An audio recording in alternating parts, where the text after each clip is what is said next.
Welcome to another episode of the No Friend Zone Podcast. I'm your host, Marcus, also known as your favorite Virgo. I'm here with my best friend, my BFF, my Marcus Burnett, to my Mike Lowry. We ride together, we die together, bad boys for life. What's going on, everybody? Thank you for tuning in this week for another episode of the No Friend Zone podcast. How you feeling? I haven't seen you since the last show. I haven't seen you since, probably talked to you maybe twice. So although I really enjoy this podcast, but it also give me the opportunity to get a chance to see you and talk to you because we don't get a chance to do it as much because life be lifing, as they say. Life be life. So at least I know once a week I get a chance to see you and catch up and all the other good stuff. So what's going on? How you feeling? I'm good. I'm better than I've been. Just to shed some light, yesterday was my mom's birthday. She passed away 6 years ago. So I've changed the narrative of being sad on her birthday, and I found things, just to remember her by that make it a more positive experience versus being sad. So I'm better than I've been. Yeah. How you been? Yeah, get to the point. If you can't change your situation, change your perspective of the situation. I Absolutely, tell people that absolutely. all the time. If you can't change what's going on, change how you view what's going on. hmm So I'm glad you're in that place, you're in that space that you feel better you did on yesterday or years past. Yeah, Because each year it's not about getting over something; it's about getting through it. Um, I'm absolutely. not really gonna go into that much now because I'm gonna touch on it later. Okay. But we're gonna get right into it. Something you saw, something you heard throughout the week that inspired you or made you feel a certain way that you want to bring into this space. Let's hear it. I'm gonna go with gathering because the holidays just passed.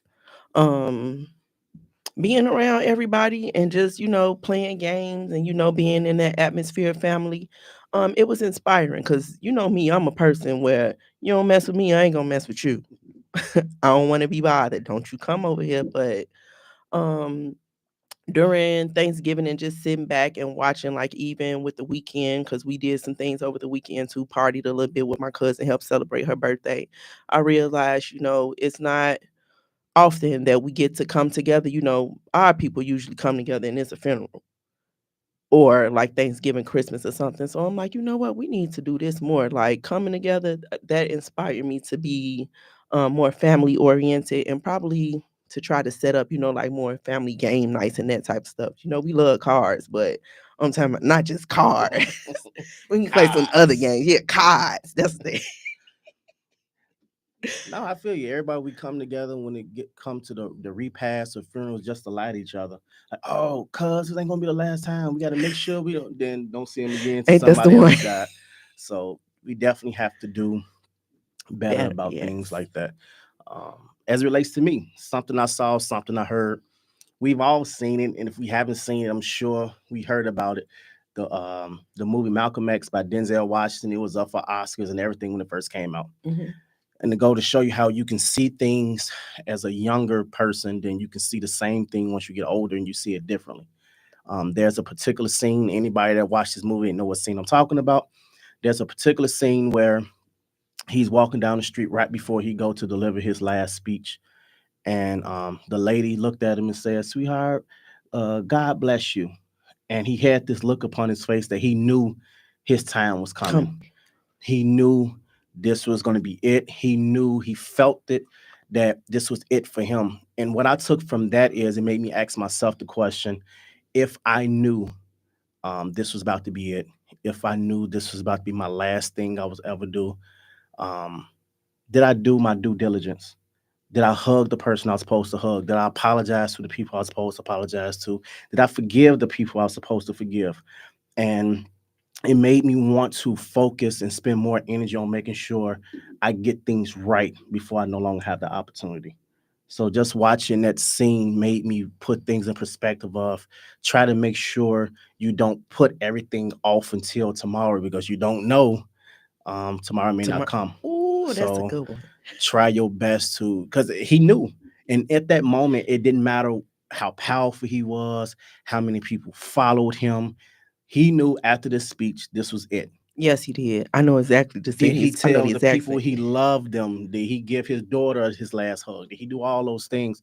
So that put a lot of things in perspective for me to not put off tomorrow what I can do today. So Okay. that's something I saw this week that made me wonder, that made me think. Okay. Yeah. I like that. So we're gonna jump right into it.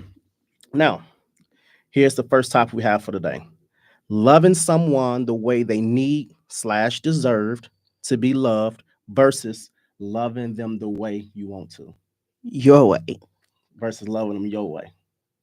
Let's talk Oh, about it. oh, that's a This is good your one. topic, so I mean, you must That's a feel some good way one. about it. All right, let's hear about it. So I'm gonna summarize again: loving someone the way in which they deserve to be loved versus loving them your way. Let's hear it. Okay, so first off, we're gonna start with, let's give people this number so they can call in if they want to provide Okay, feedback. go ahead. If you want to provide feedback on this topic or chime in any way, please give us a call at 708-223-8953. 708-223-8953. All right, Now, here we go. I can't wait to hear this one. Here we go. So, you know how you have those people. I'm gonna speak on me. We gonna start with me in my way first. All right, you and your way first, Me then and we my get way to in first. Then general. we'll get to the All right, general. let's hear it. Let's get it. Okay, so me first.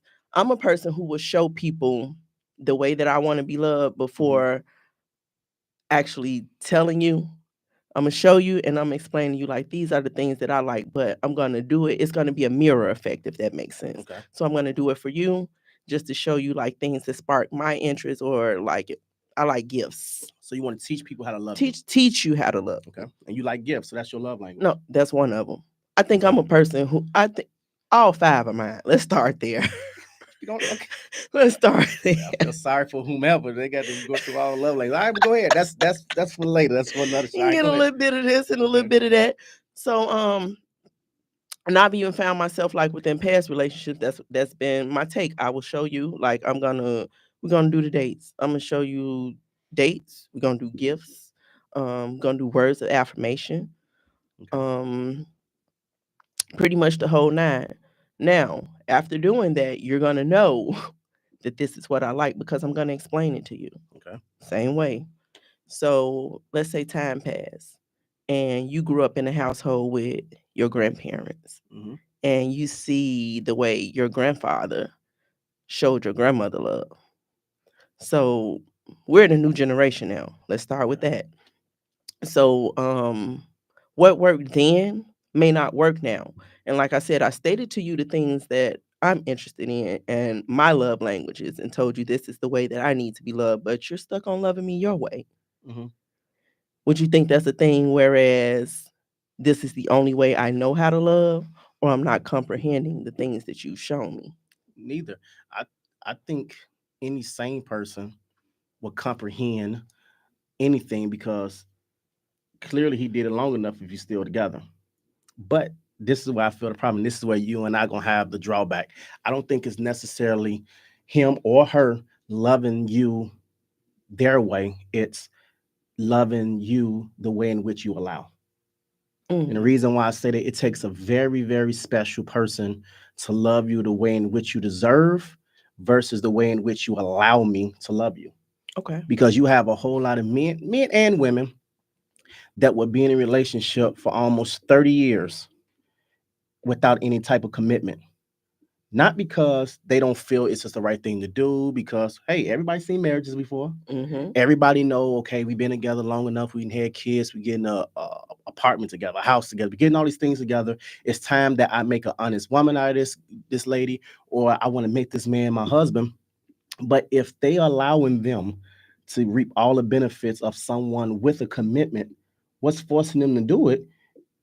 If you've If you given got me everything everything now, already. agreed. So I feel a lot of times we fall victim to, why is this person treating me this way, or why is this person not loving me the way in which I want to be loved, but yet and still you allowing them to love you opposite. Yeah, you want to be taken out. You want to get the words of affirmation. You want the flowers. You want the date night, but you accepting them sitting on the couch saying, I don't want to go out tonight. You accepting them saying, what's the sense of me buying you flowers? They're gonna die anyway. You accepted that for so long, but yet and still that's not what you want. What about the person that's verbal? The first person that's verbal about That's it verbal saying, about it. Yeah, like I can't take that. That's bare minimum for me. okay, I love that you said that. You a mother, a great mother, might I add. Now, how many times you gonna tell your daughter to clean her room up before you actually go in and take action? Oh, How that many was times? that. Oh my How many goodness. times you gonna Time say, and time "Hey, again. clean this room up" before you say, "All right, that cell phone, give it to me." I'm turning it off from the T-Mobile app. That's how petty I'm getting. But yet and still, we would tell our mate time and time again, "I want to be loved this way," and they'll continue to go on about their mosey own way, and you forgive them because you know what? We get so accustomed to things that it becomes subconscious to us. Yeah, I said I want these things, but I'm used to not getting it. Great So perspective. now you confusing us. Oh, wait a minute. She said she wanted, but she's still giving me all the stuff she was giving me. When am I supposed to change? Mm. I'm still giving the good loving that I used to get. I'm still getting my home cooked meals. I'm still, when we go out, I get to say, hey, I want you back in the house by a certain time. I'm making you do all the things a woman's supposed to do that's committed without a commitment. What's this Spike Lee movie? You saw that movie when it was a newer one where like the women they refused to give out because the men was Chirac. being violent. Yeah, Chirac. yeah. Chirac. You'd be Yeah. surprised what people would change if you cut that off. No love. Baby said no cigars, no more Jack Daniels. All right, it ain't good for me anyway. So I brought that up to say like you'll have to really put your foot down in order to see a change. Is that what you're saying? It's not. Not to be well, yeah, to put your foot down to really see a change. But then how do you do that when you're dealing with another adult and you've accepted that for so long? But I think that's where we get lost as a society, where we feel as if everything is a battle. Everything is a win. Everything is a win or a loss. If I give in to her and give her the flowers, that means I lost my argument. Because a lot of times you can be asked for something, but are you resembling the thing in which you want? Yeah, you want a good guy to do these things, but are you being a woman that should deserve those type of things? So Absolutely. it's not about putting your foot down. It's about standing on what you believe in. Hey, baby, this is what I like. This is what I want. Because at the end of the day, and I'm a firm believer of this, we're all adults. I can only tell you what I want, what I like, what I dislike, and what bothers me. It's up to you as an adult to say, I can take care of that, I can fix that, or I can't. Absolutely. Now, after that, there's nothing else I can do. I got to move the way in which I have to move as also an adult because I don't care. You can be a husband, wife, you can be all of those type of things, but at the end of the day, you're your individual person. Now, you Mm-hmm. make me better as a whole, but at the end of the day, I still, because this is another thing I just thought about, and I know this is off topic. We have to stop allowing our significant others to be our be all end all. Yes. Because I remember Agreed. it used to be a point in my life where people knew the type of day I was having based upon how my relationship was going. If we was rainbows and sunshine, I'm a happy go lucky. If I'm in a bad space in my relationship, now I'm mad at the world. Mm. We got to get into a place where you make me better. We can admit to that. You make me better, but you don't make me. And I don't make you. And how can we make this work for the both of us? And I think that's what happened. People lose themselves in those relationships. Absolutely. I've been that person before to lose myself in a relationship. Whereas, like you said, the person I'm with, this is just who I'm with. And this, I'm all in. So it's mother, girlfriend, mother, girlfriend. That's Mhm. it. No friends outside, no doing nothing. It took growth for me to get there and be like, okay, wait a minute now. You ain't even with this man no more. Where's your life? Where's your friends? He was still here, y'all. I was right here. I he, remember that. he was still here. No I matter what remember. relationship, he was still here. Um, but it takes a lot of growth to get to that point. And I know some individuals that are still like that, like even with being in our late 30s. And all you can do is, I guess, pray that they've find their way eventually. We But become so comfortable with the devil that we know mm, versus the one that we don't. And you will put up with so much because of that fear of A, being alone, or B, having the subconscious thought of failing at something. And I think we have to definitely get out of this mentality of if something don't work, that you failed. Everything that don't work is a failure, but yet and still it's a lesson. yes, Yep, this relationship right here didn't work, but I'm going to take what I learned from this relationship and I'm going to apply it to this one. yeah. But that's also our biggest problem. We so caught up and we don't want another man or another woman to get the person in which we molded that you worried about what somebody else got. I love your new car. When you traded your old one in, do you care who driving your old car? Do not. But It's off my we will hands. sit back and lose our mind, and we will miss out on the moments of the new vehicle or the new relationship or the new house or the new whatever we have because we so focused on somebody getting something else That we had. that we had. Oh, you better preach, They preacher. missing something that you had it. And it was like, oh, I fall in love. Yeah, he or she got the potential to be this, to be that. But guess what? He showed you potential, but he gave you all he had. Now, he may show up that potential for the next person, but that's no longer yours. And a lot of people don't know potential is not enough at these times. During these times, get over potential.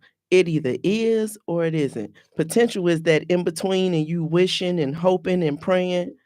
If it's not showing, it ain't I happening, don't talk too much on sweetheart. that. You might talk about that in that letter because he had a lot of potential too. I read the letter that you got.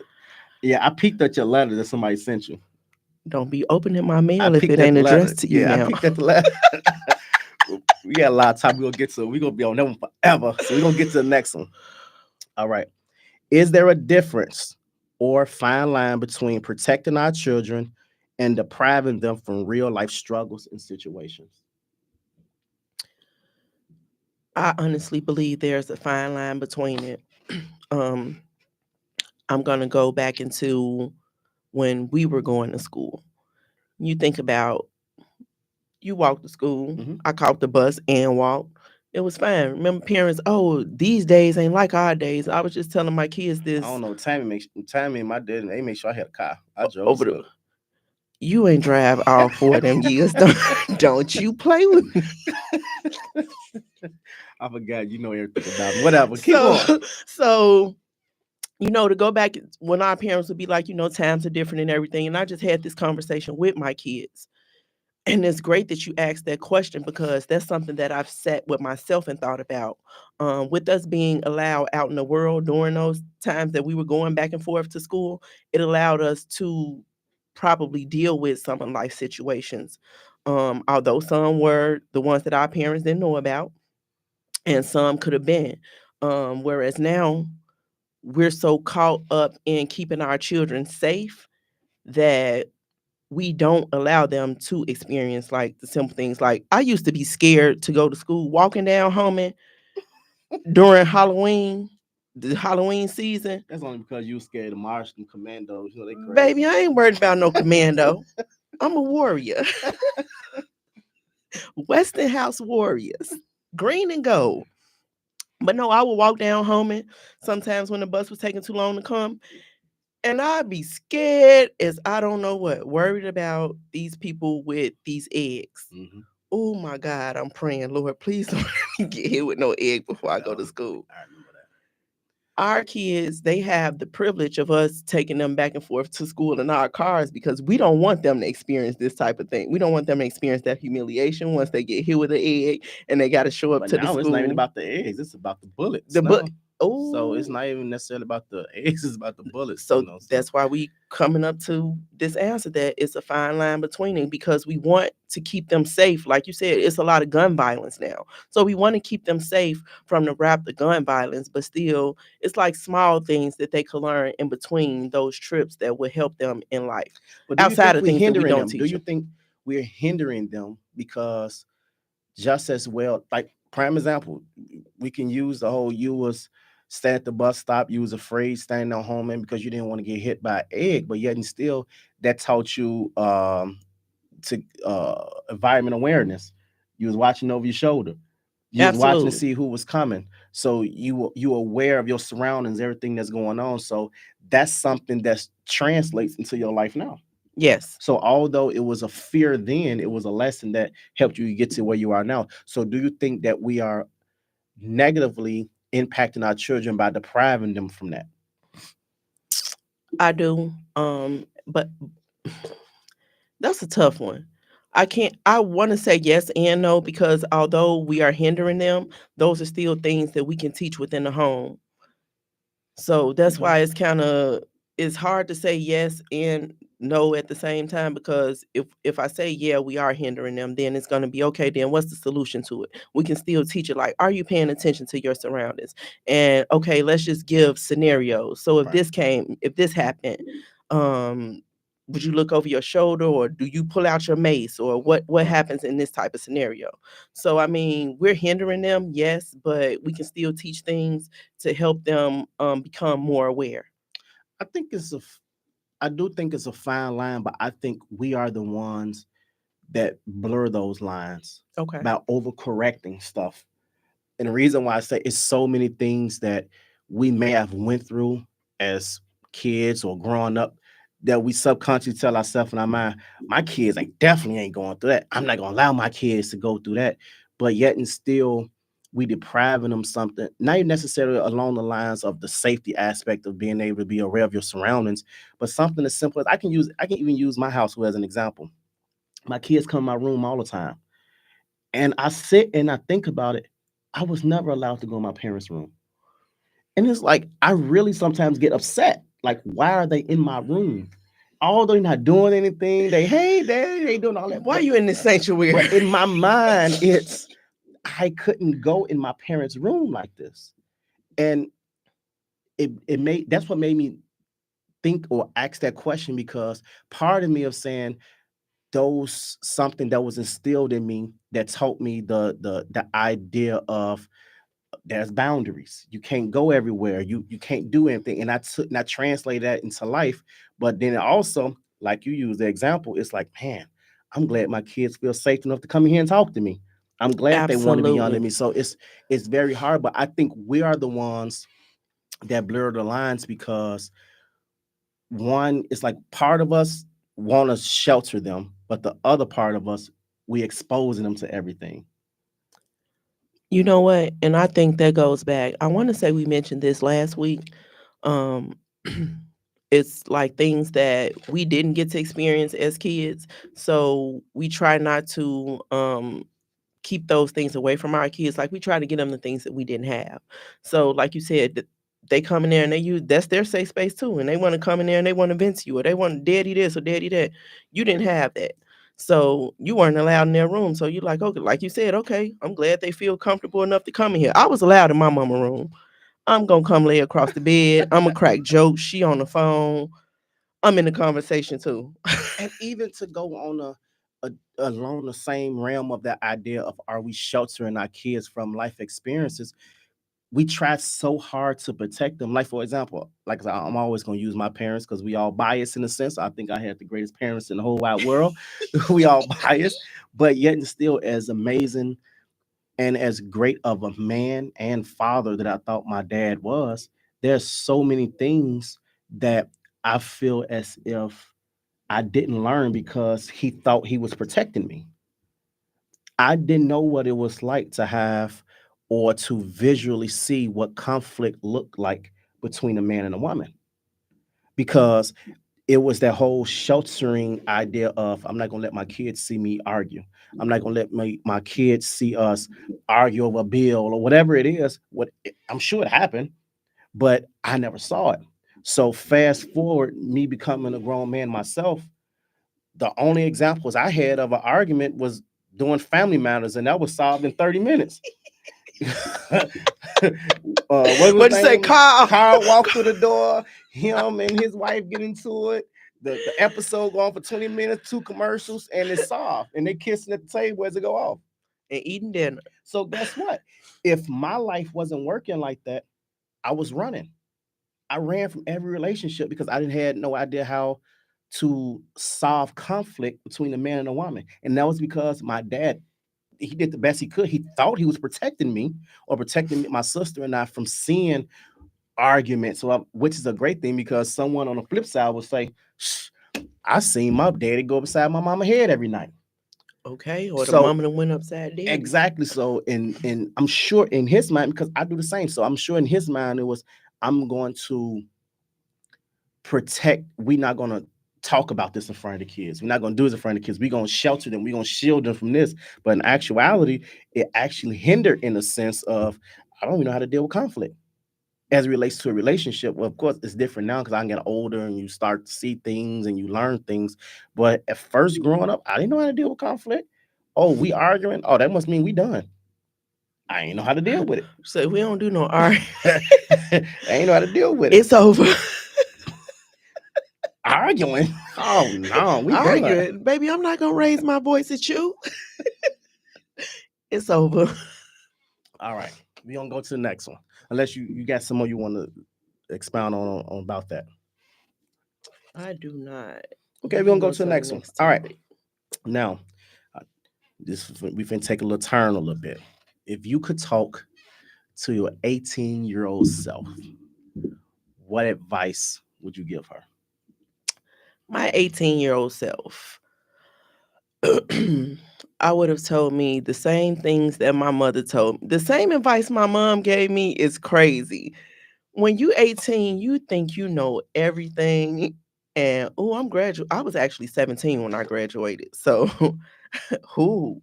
I thought I was grown. I'm done with school. Am I going to college? Yeah, I go. I really wanted to go to the Navy though.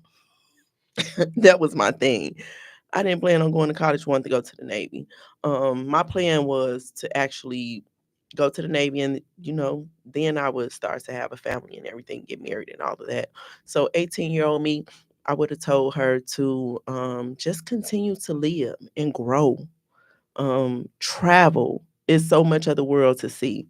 Being 18, baby, all I knew was Chicago, surrounding states, the South when you go see your kin folks down south. Everybody got people down south. We going down south. And I hadn't traveled too much outside of that, like with my grandparents. So growing up and being an adult now, like even when I worked part-time, I was working part-time at Food for Less last year. Just something to do, totally off subject. Wanted to be a part of the solution. Got tired of going to my local grocery store. Lines being down the aisle. I'm like, okay, I'll be a part of the solution. I ain't gonna keep complaining about the lines long. Applied, worked there, helped out for a minute. You always thought that way. But these were younger girls and they always found themselves drawn to me. So I would tell them things that I would want to tell my 18-year-old self. Like one girl, she was like, oh, my boyfriend want to have a baby. I said, how old are you? She said, I'm 19. I said, and that's enough for you to want to have a baby because your boyfriend want to have a baby? She said, yeah, we had a dog. I said, baby, that dog is nothing compared to having a baby. I said, I'm glad y'all do good with your dog. Keep doing good with your dog. I said, you can have people the dog sit. You can leave the dog by itself every once in a while. Right. You can't do that with a baby. I said, go out and live. And I said, the internet is your best tool. It's your greatest tool right now. You have so much at the palm of your hand. We got TikTok. You can see parts of the world that you have never even been to now from looking at TikTok. I would hate if they really take TikTok away. I don't even have TikTok. I'm gonna tell you something. Don't get now it. let me backtrack to that. The kids was having TikTok and doing dances and stuff. I'm like, TikTok? I'm too old to be on TikTok. I'm too old for that. I end up getting on TikTok. TikTok, you learn how to cook. You're gonna learn to go to places when you're in a certain city or state. That's all the messages you be sending me that be coming from TikTok. No, those Instagram, but Oh. some of them are on TikTok. But there is so much to see, and without you knowing that there's so much out there, you will be confined to just what you know, the city, your boyfriend, the basics, and work. I said, don't do that to yourself, baby. Get out there and live. I said, get on the internet, find things to do. It's just you. You don't have any kids. Get you a passport. I said, because you can, that's the most part right there. I said, that's the most expensive part. You buy your passport. Once you want to go out the country, I said, get on TikTok. They don't tell you can get a villa in Bali, $400 for a whole week, all inclusive. So if I could summarize basically what you're saying, if you could tell your 18 yourself, it's to live. Just to live and not live, because that goes back to what we just said about being in those relationships and feeling like you have to confine yourself to that one person. Don't just make your life about yourself and your mate.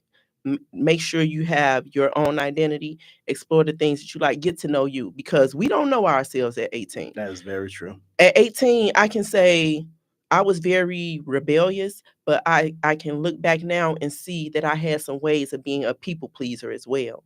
So it wasn't always what I wanted to do, but it was what people around me wanted to do. And okay, it's not the most fun, but it's okay because that's what they want to do and they're with me. So get out there, know what you like, learn you. And once you learn you, everything else will fall into place. That's so crazy you say that, because I promise you, I would tell my 18-year-old self, never sacrifice your own self-worth to help Peace. someone with their own insecurities. Ooh. And I feel I did the same thing so often, especially when I was younger. Coming into myself, I felt as if I always had to minimize myself in order for other people around me to accept me. Okay. And I think a lot of it came from um, growing up. My grandfather, he always, to this day, they still make fun of me about it, but he always drew to me. When I was growing up, my grandfather was my best friend ever. I It's still hard now going over to my grandparents' house because I can still hear the creaks in the floor. When I hear the creaks in the floor, I think about that was him when he used to walk towards me and stuff like that. So it although I enjoyed and I embraced all the love he gave me, it it built a wedge between me and the rest of my cousins and family, because they was like, oh, Your here come the favorite. golden child. He's the favorite. Let's not talk to him. He can't do anything wrong. So I literally would try to downplay who I was, how I felt, the love I had for people, whatever it is, just to feel as if I was accepted. And if I could go back and talk to my 18-year-old self, I would definitely tell myself, never sacrifice your own self-worth to deal with somebody else's insecurities. Because to this day, as a grown man, I can honestly sit here and say, he loves you the same way. If you sat and talked to him and asked them, Granddaddy, what that mean when you say women is like throwing away 2 quarters and picking up a 50-cent piece? Like, Granddaddy. I really wanted to know what that meant. Granddaddy, why you sit here and watching this Cub game all day? Like, this game is so boring. But baby, you don't understand, Marsha. He used to call me Marsha. My name was Marcus. He never knew how to call me Marcus. Oh, He you always had called me one. Marsha. But he would tell me, you don't understand. I love watching this game so much because there was a time when we couldn't play, nor can we watch it. So now I just sit on the front porch and just want to watch it. So those are all the conversations that him and I will have that I held on to, but I had to keep it buried deep down within because I had to pretend as if I was like everybody else because I wanted to be accepted.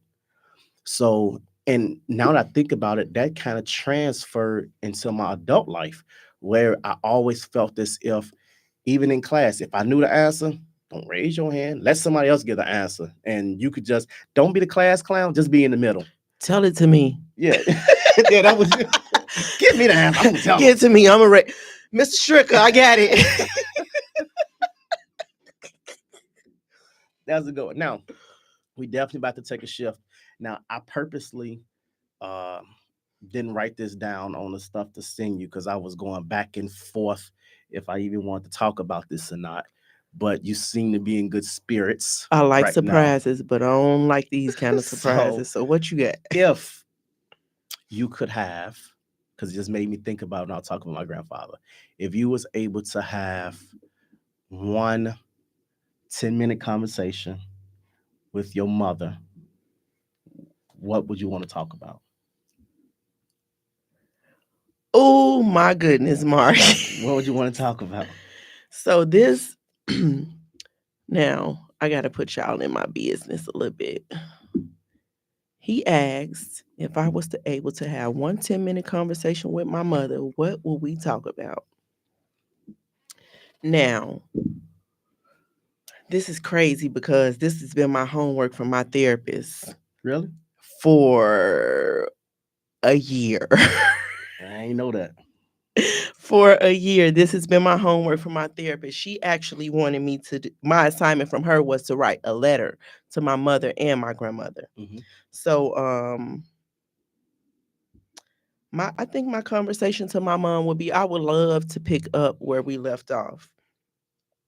Simply because we were at a space where, first off, I was on punishment. Let me tell y'all this. Let me back up a little bit. Marcus will tell y'all, Stayed on.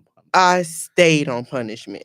I was on punishment so long sometimes that I didn't even know what I did to get on punishment. And when I got off, I got right back on. So it must have been the same thing. I don't know. But I at some point I was upset with my mom for that. And I believe that that led to me being rebellious for a lot, like we just talked about with being a young adult and being 18. But over time we began to get closer. And probably within the last few years of her life, we had gotten a lot closer as far as she knew about everything. Like that was my best friend. I ain't hold nothing back. I mean, the same way I talk to one of my friends, I talk to my mom. So I would have just liked to, picked up where we left off. She always told me, and I think that was one of the things what kept me going after she passed away, was to ensure that her grandkids were straight. She never wanted me to neglect her grandchildren. So even with me, being in the grieving process, and like I told y'all last week, I was doing contract work back then. Right. So I didn't have the proper bereavement days that I would have for my mother passing away. So I went back to work. And that's the only thing that I had in the back of my mind. My mama said, make sure a grandkid's good. So I had to keep going because who they got? They only got me. So I had to keep going. So I would have, the conversation I would have loved to have with her was, first off, to show appreciation.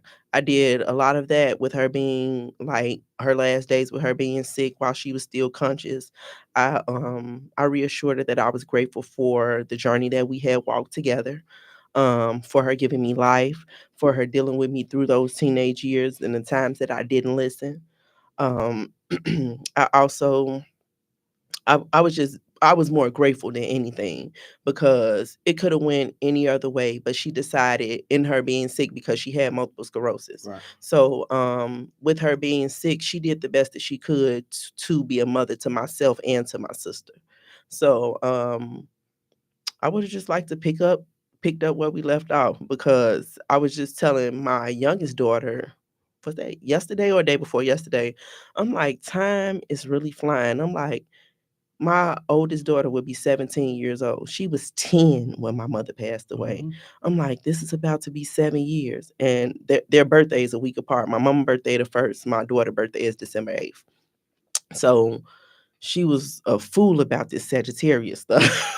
So that would have been my thing, just to pick up where we left off, to let her know how everything's going, how I'm grateful for her just showing me what it is to be a good mother. Because even with her being in her illness, she still strive for greatness. Like my mama was the stuff. Flashcards. I know. When it came to me learning how to write, baby, she had dotted letters for me to trace.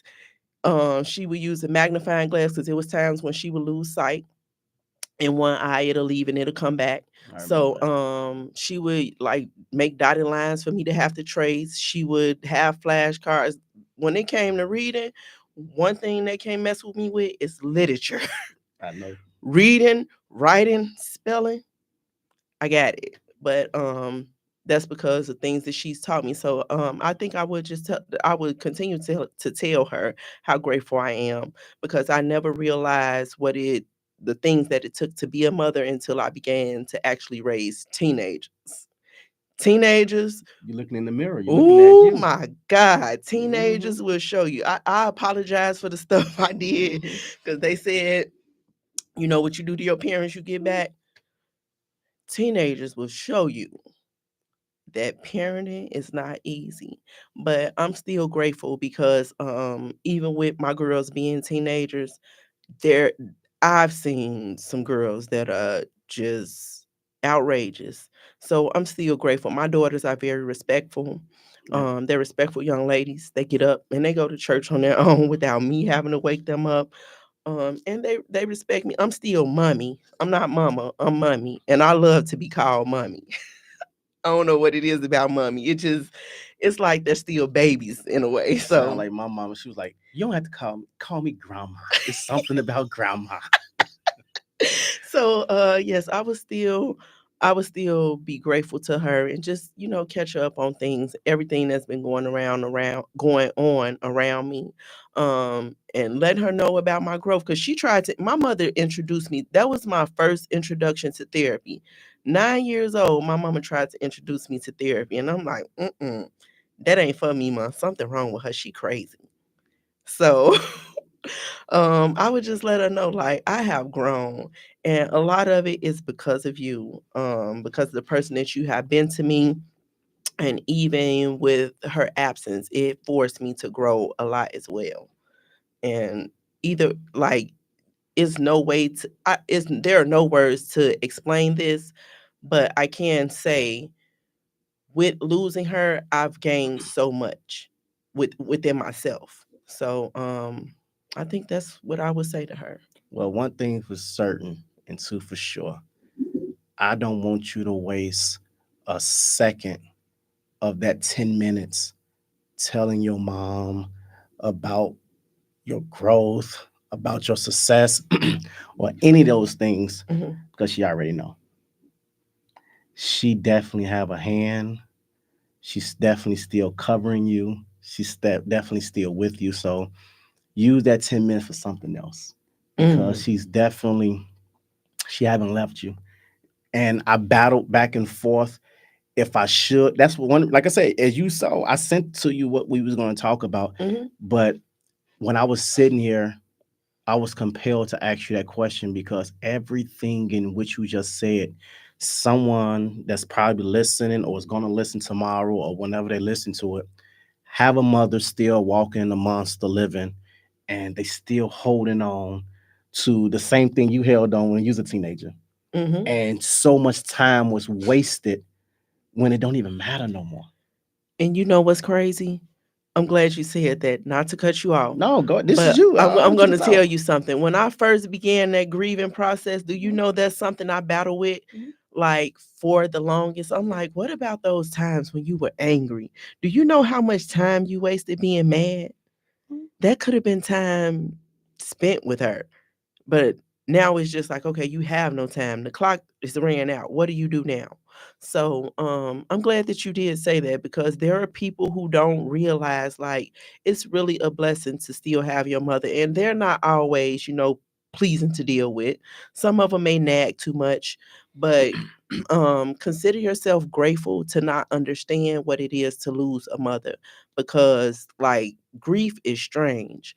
One day you can be okay, and the next day you may be bawling your ass out, and you like, what's wrong? You know what's wrong, but you trying to find ways to make it right. um so yeah, I want to tell everybody, if you still have a parent, I know a mother, a parent, whether it be your father too, consider yourself still blessed, and take it with a grain of salt when they nag, and it's okay. It'll be all right tomorrow. Mom, call me tomorrow. I don't want to hear that. Call me tomorrow. It is so, and that's so important. My granddaddy used to always say something. It's okay to use me, just don't misuse me. And whether you know it or not, you have been used in so many positive ways. But you just being Brittany, like this is the Brittany I know, that now people is getting to know you, and they're gonna definitely get to know you more as we continue to grow. But continue to allow yourself to be used in the way in which you're using, because you definitely just allowed someone. They may not say you, they may not give you the credit, but someone is definitely going to reach out to their mom just to start a conversation. Because whether you love them, whether you hate them, whether you into it, whether you go out have dinner every Sunday, you wouldn't be here without them. Oh, you wouldn't. And just the mere fact that they saw fit to hold on to you in their womb for 9 months, and you know You how many nourished. fire stations they could have drove past and dropped you off, but they decided I'm You going to know try. what? I wonder You did know, they have fire stations back oh, it then? was there. Wonder It you was know if there. they had fire stations back in the 80s? Yeah, they was there. Oh, you could have been dropped off You now. can drop them kids off at the fire station.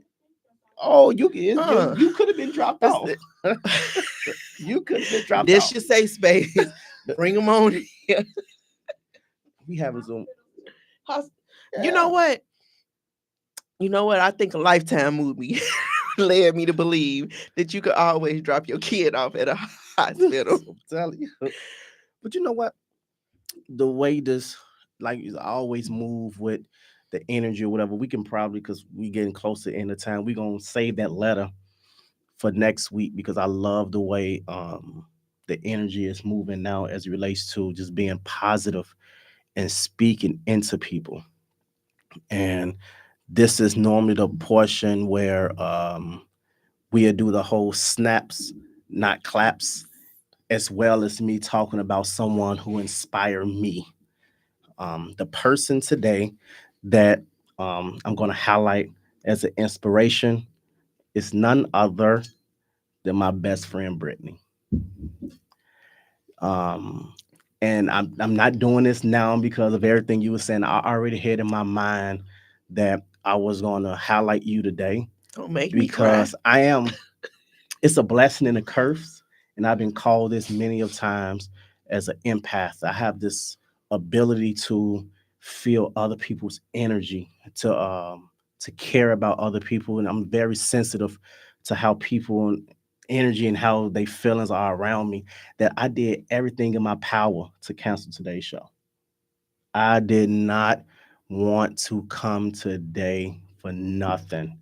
You can What? even ask Wanda. I was like, you know what? It's okay. We could do it next Monday. It's all good because I knew you was putting on a strong front of saying that I'm good. I'm okay. We can still do the show. And I wanted my best to not do it. Not only because of that, because I felt this extreme weight of heaviness with everything going on with people in my family, everyone feeling sad around the holidays. And although nothing personally happened to me, I just felt extremely heavy. But all the people that I'm connected to, or people that's connected to another person I know, I felt extremely heavy. And I did everything in my power to not come here today. And I text you, I said, hey, you want to do it? And you was like, yeah, I'm going to be there.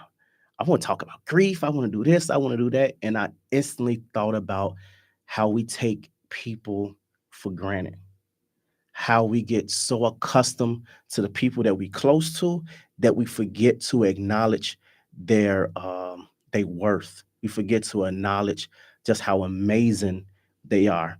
I'm sure sometime Lois forgot just how good Superman was. Or Alfred was like, that's Batman. Or man, Aquaman can really swim. Like they heroes and people that's so connected to them, they forget about just how great they are. And I want to make sure I don't do that as it relates to you. Like Oh, you are an amazing person, and I want to give you your flowers. And what good is having a best friend if you can't get that love from me? And I want to tell you, if I could say anything to you, I would honestly tell you never worry about anybody who don't give you your flowers, because God has blessed you with seeds of your own. yes. Plant your own seeds, plant your own flowers, plant your own garden, and watch them grow. I received that. You have done such an amazing job. You're a woman who lost two generations. You live with your mom and you live with your grandmother, and you lost them both. And you kept moving, you kept smiling, you kept working, you kept deciding to be a better mom to your kids and all that stuff. And you do it without blinking. And it would bother me if I didn't personally tell you to your face just how proud of you I am. So, if any person that inspired me, I want to highlight you as a person that inspired me to want to be better. Because I didn't go through what you went through, and I didn't even want to be here today. and you was like, nope, we going. I want to be there. So just because of that alone shows your strength, shows your dedication, and shows just how loyal you are to the process. So you my person of inspiration today. Oh, thank you so much. Whatever. You about to make me cry sitting here wonder what a tissue. Whatever. Don't you do this to me in the We ain't going through all studio? that. So for my snaps, not claps, I did this about well, not 5 minutes ago, because we've been up here for a while. So about 50 minutes ago, went to Starbucks. You got something to say? Go Sorry ahead. for the No, go interruption. ahead. Still waiting on my black boy or I'm gonna send it to you. Soon we okay. finish. I'm gonna send it to you. Carry on with snaps. So now it's been about 50 minutes ago. I went to Starbucks to get my tea, like I always get. And the girl at Starbucks, she said, "You always come here on every Monday and some Thursdays." I said, "You show clocking my time." I'm like, "Is this tea for to be for free?" Say clock that tea. I said, "Is this tea for to be for free?" She was like, "No, you always come in around this time. You get tea." So what are you doing? So I told her, I said, "Yeah, I'm doing a podcast with my best friend and blah blah." She said, "So what do y'all talk about?" I said, "We talk about some everything. Talk about some of everything." She was like, "Did you used to talk about what love is?" I was like, "That's interesting. I don't know." Wow. I was like, "Well, we ain't gonna talk about what love is." And I said, "Now that you mention that, I really don't know what love really is because I can't put a face on it. I just know what it feel like. I can't explain it." She's like, "You should really talk about what love is." So long story short, I got her to subscribe. So if she clocked out, she better be watching. You better be She better watching be girl from watching. Starbucks. So sitting in the car, I tried my best to describe what love is. And this is what I wrote. So it's gonna be real nice and simple and small, but this is what I think love He is. got away with words, This y'all. is what I Watch think him. love is. Love is finding a dream in a reality of us, witnessing the change of perspective, seeing the enduring of long nights as an opportunity to awake to the seed of imperfection buried in the soil of yesterday that holds our perfect tomorrow. Dreams are merely nothing more than imagination until experiencing the depths of reality anchored in your love. Songs are words background by sound until the lyrics of love written becomes adjective that describes you. The puzzle piece of peace that misses a piece each time your piece isn't present in a gift box from God as his present of peace in which is you. Snap, snap, clap. That's what I feel love is. Y'all hear my snaps? All right, Subscribers, y'all see him? we getting close on time, but this is one thing. This has become one of the favorite segments that everybody talk about, everybody watch, everybody say they want more of. So we definitely got to make sure we do this before we go. You have to give the encouraging word of the week that will hold them over until next week. The name of this is always is tomorrow is another day. So what we got for them?